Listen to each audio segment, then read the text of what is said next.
tentang thama'ninah dalam sholat. Dan marilah kita dengarkan penjelasan thama'ninah tersebut oleh Ustaz Waridi. Dipersilakan Ustaz menyaksikan. Bismillahirrahmanirrahim. Qalu subhanaka la ilma lana illa ma 'allamtana innaka antal alimul hakim. Pembicaraan tentang tuma'ninah dalam sholat, di mana tuma'ninah ini adalah merupakan salah satu rukun sholat. Dalam hal ini adalah rukun fi'li. Ya. Rukun fi'li itu yang pertama adalah berdiri bagi orang yang mampu dalam sholat wajib. Ya. Kemudian yang kedua adalah ruku. Ya. Nah, kemudian yang ketiga adalah tuma'ninah dalam ruku. Gitu. Apa sih tuma'ninah itu?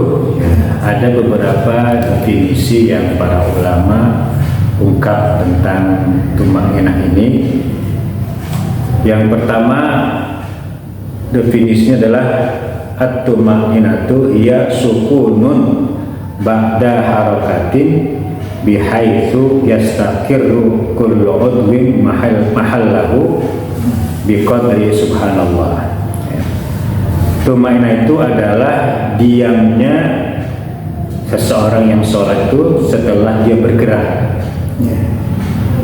menempati tiap-tiap anggota tubuhnya akan tempatnya. Ya, diam itu biqadri subhanallah, sekedar lamanya mengucapkan kalimat subhanallah. Ya.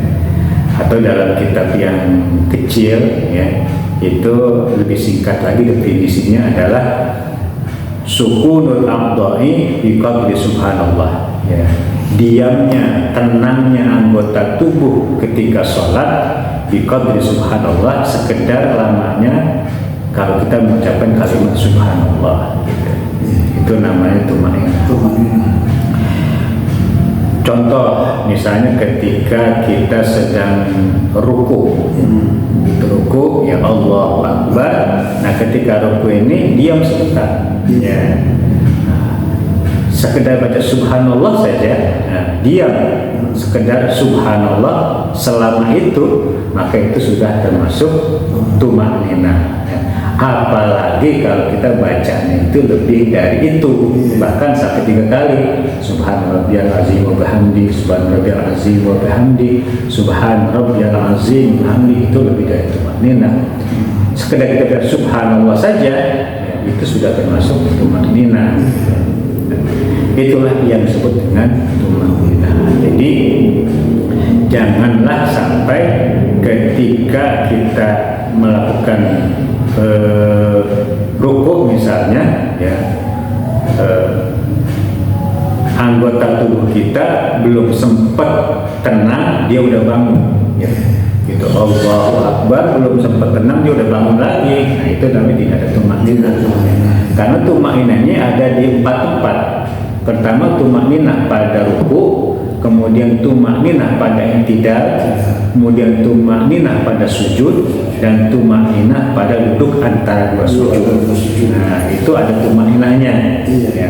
Makanya ketika melaksanakan kegiatan ini, yakni ruku, i'tidal, sujud, dan duduk antara 2 sujud, itu harus ada tenang sebentar. Yang dalam ini disebut dengan tuma'ninah. Ya. Ketika ruku diam sebentar, ya, baru i'tidal diam sebentar, kemudian sujud diam sebentar, kemudian duduk antara 2 sujud diam sebentar. Itulah yang disebut dengan tuma'ninah. Manakala ada orang yang sholat kemudian di tempat-tempat tersebut tidak ada tuma'ninahnya, maka berarti sholatnya tidak sah. Kenapa tidak sah? Karena rukunnya kurang, gitu. Rukunnya kurang. Jadi mesti ada tuma'ninah pada ruku, tuma'ninah pada i'tidal, tuma'ninah pada sujud, dan tuma'ninah pada duduk antara 2 sujud.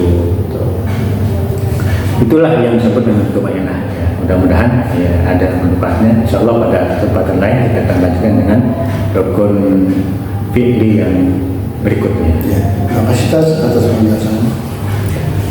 Demikianlah pertemuan kita kali ini, semoga bermanfaat untuk kita semua. Wassalamualaikum warahmatullahi wabarakatuh. Waalaikumsalam warahmatullahi wabarakatuh.